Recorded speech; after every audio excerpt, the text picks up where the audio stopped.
What's up, guys? Hope everybody's doing good out there. It's been a week since I last did a video update on Bitcoin. Been a crazy week, guys. The election is finally over, or it's supposed to be over. Biden's supposed to be the new president, but you know. Anyways, so yeah, we saw some crazy price action last week. Bitcoin broke above the 14K level, which I said was going to be the strongest resistance level for Bitcoin. That's it. That's the last one.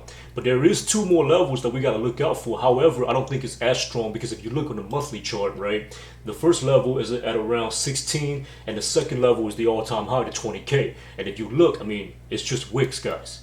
It's not. It's not very clustered. It's not very concentrated here. There's not that much volume being done here. Majority of the price action was between this range, and that's where there's a lot of cluster. There's a lot of activity, selling pressure up here. So if we were gonna break down, it would have been down here.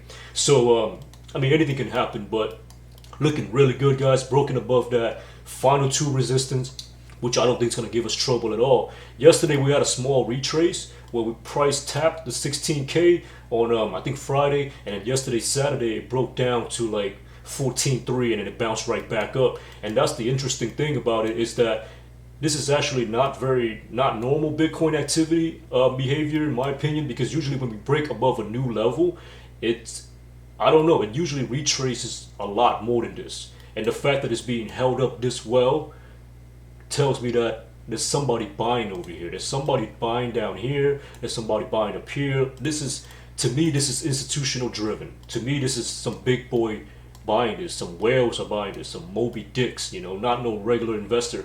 And if you remember, the retail investors haven't even started yet. They're very oblivious to Bitcoin right now. Even though price had broken above all these new highs, and now we're at 16K, they're still very skeptical in my opinion, because look at the Google search. Bitcoin is still very low. The search for Bitcoin, and if you look at the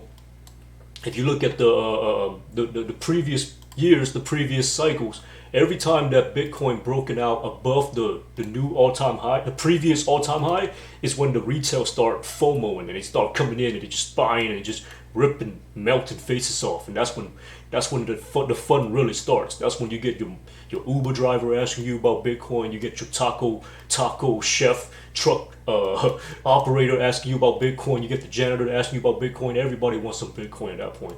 Right now, that's not happening. So to me, that's institutional. That's this rise up right here, this increase in price for the past few weeks, in my opinion, is institutions buying quietly. They don't want to shake the market. They don't want to spook the market. They don't want to create anybody.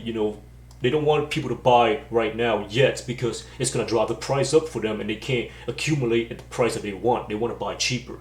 So that to me is what's going on. We're almost there at the all-time high, guys. Like I said, once we break the previous all-time high, all hell is going to break loose. We're going to rip faces. We're going to melt through the entire fucking ecosystem, and we're going to hit 100K by the end of 2021. And that to me is what's going to happen. Okay? If you look at look at the yearly chart.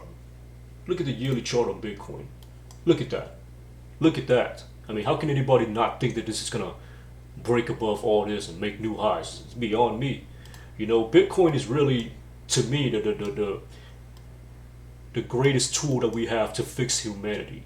If you guys understand the history of money, you guys understand the monetary system that we have in place, if you guys understand the politicians and their power, and the way the Federal Reserve control and manipulate our money supply, which in turn destroy our purchasing power, devalue our productivity, and just basically enslave us, because they're stealing time from us. They're inflating the money supply, and then you work hard for that money, but then that money's being manipulated, and so therefore they are indirectly enslaving you, because now they're making you work for free, because the hours you work is not worth as much for the same amount of money that you're making, if that makes sense. I'll go into that more in depth. By the way, guys, check out my podcast. It's called the Volatility Podcast. It's on Anchor, it's on Spotify. Just search for the Volatility.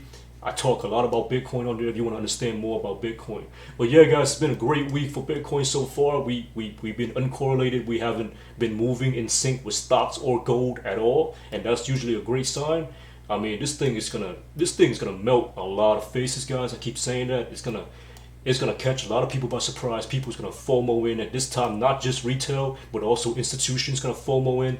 It's gonna be a crazy ride, guys. I hope you guys have your seatbelt strapped because yeah, we're blasting off. So take care, guys. Until the next time. Yeah, definitely follow me on my podcast, please. You're gonna learn a lot from it. The Volatility. Thank you.